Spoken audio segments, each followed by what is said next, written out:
The time when I realized that I have to leave. This is one time when I realized I The Empathy Museum presents A Mile in My Shoes.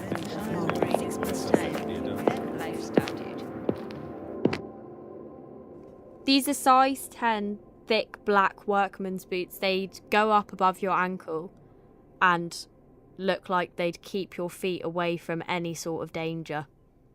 They have steel toe caps and they have 6 lace holes going up the boot and a really squidgy thick tongue of the shoe. They have thick soles as well, like black rubber. These shoes belong to Ryan Parry. This is his story. Side legs.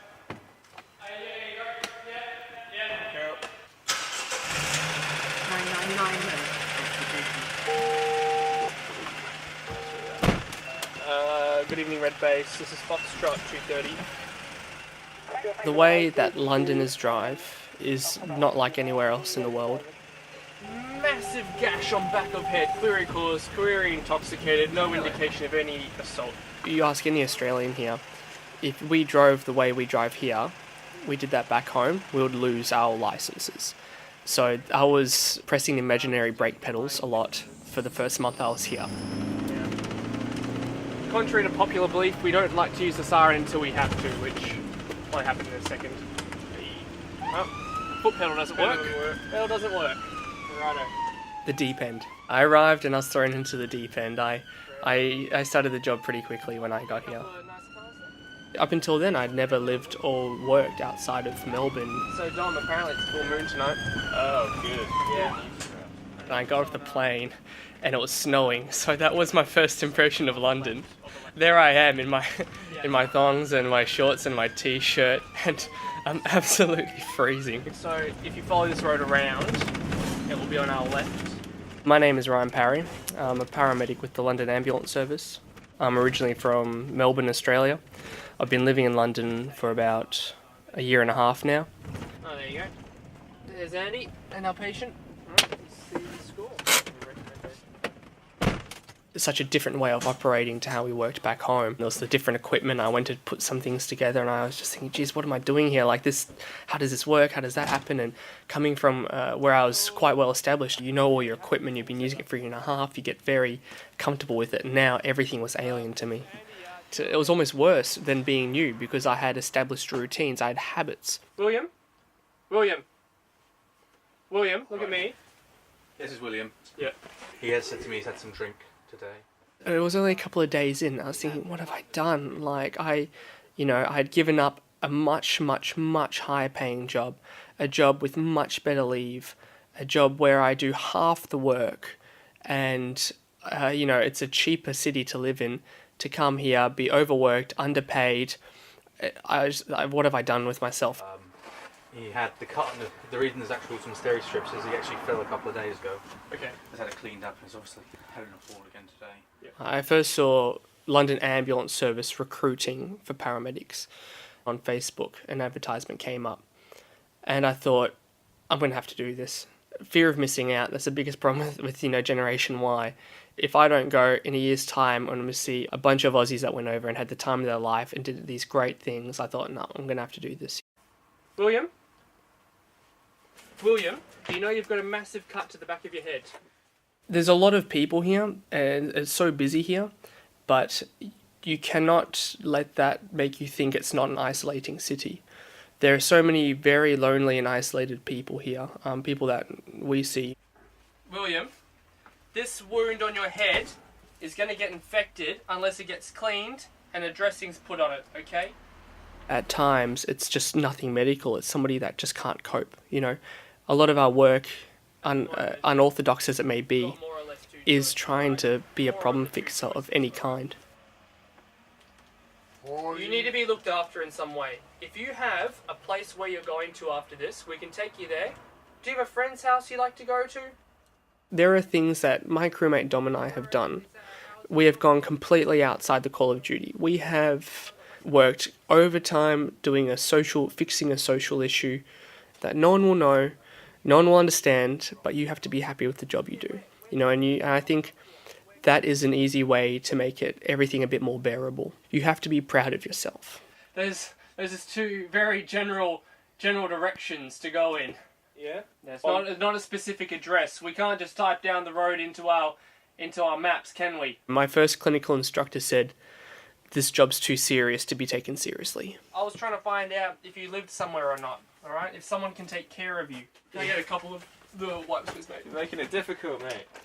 We're all pretty dark and sinister people.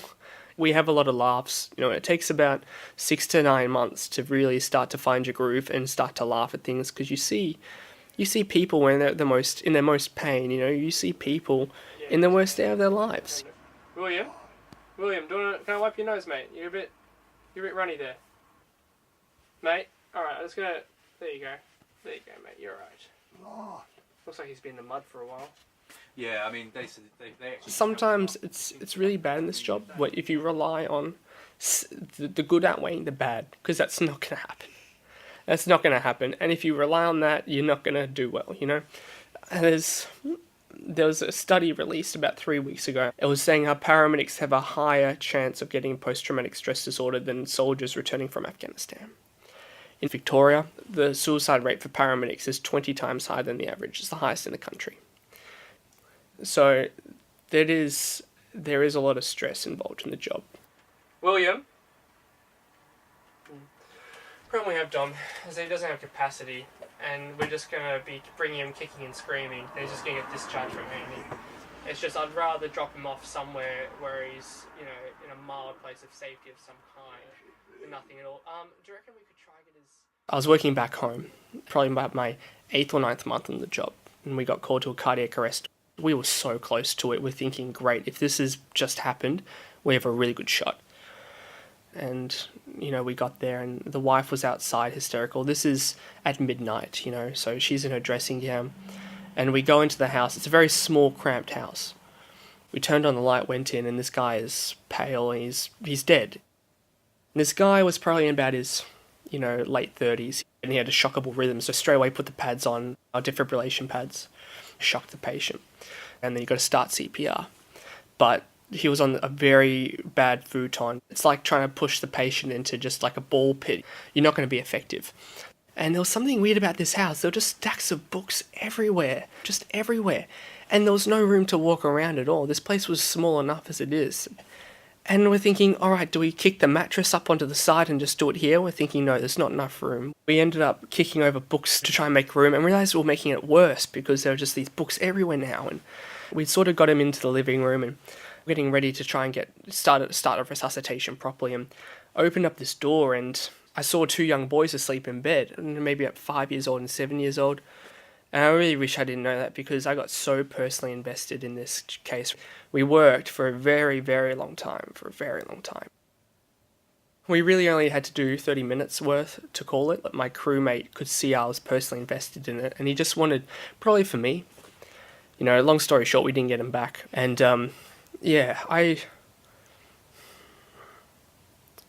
sometimes you think, like, their life has been turned upside down. And, I know medically, there's nothing I could really do, but sometimes you just wonder when it's your choices that you're making. And you think, maybe if I did that differently, maybe we kicked the mattress up, and even though I couldn't do anything else, I just did tiny bits of CPR while I was straddling him. Maybe he just could have been shockable for a bit longer, maybe,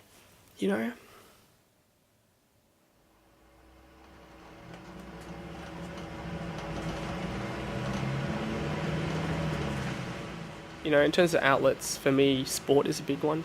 Blaring your lungs out to a song on the way home, even if you've had a sad day and it's a sad song, Just, screaming along to a song will make you feel happy again, At one point in my first 6-month period, I had no sleep because of where I was living. There was just so much noise. I couldn't sleep between my night shifts. I had finished late every single shift. When you are leaving work and you do the maths and you go, I have to be at work in 7 hours' time, counting on your fingers how much sleep you might get. 2151. Yep, 2491. And I did the maths of how much money would I have to repay if I left right now, my first month's rent, they paid for my airfares, they put us up in a hotel for the first 3 weeks. Oh man. The digits were getting into the 5 digits I'd have to repay. And I was on the fence of actually doing it. We were working that hard. You get to stay on that comfortable bed, and we're going to take you in, alright? Take you in to get that head checked out. I think I would miss it. I think I will miss the craziness. You hate it when you're doing it, but going back to a service back home where I will have less responsibility, there will be always units when I need it. Everything is always well stocked and well kept, you know, coming from, you know, working where everything's either broken down or maybe missing.